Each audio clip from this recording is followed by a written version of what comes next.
Эй, дорогие дамы и господа, я, сейчас хочу вам показать одну такую интересную вещь. Это как, зашибись, можно очищать чайник.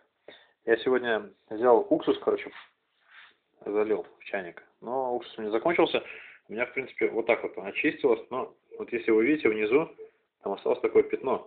Но если чуть-чуть послушать, сейчас я поближе сделаю. Так надо. Запотело. Вот. Так, чуть получше стало. Вот вы видите там, что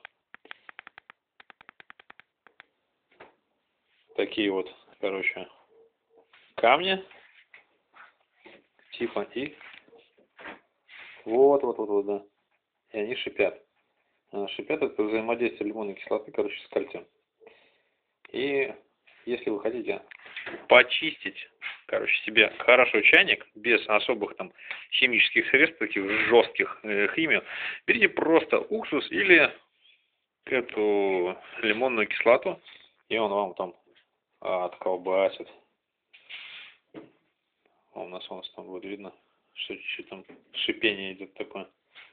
Еще было гораздо больше, но отмокает очень хорошо. И чайник, вы видите, весьма такой прикольный. Получается, как новенький. Единственное, тут шипит так. Видно даже. Пузырьки идут. Это реакция, лимонной кислоты с кальцием. Всем всего хорошего. Это был JediRSP.DI. И до встречи в новых видео.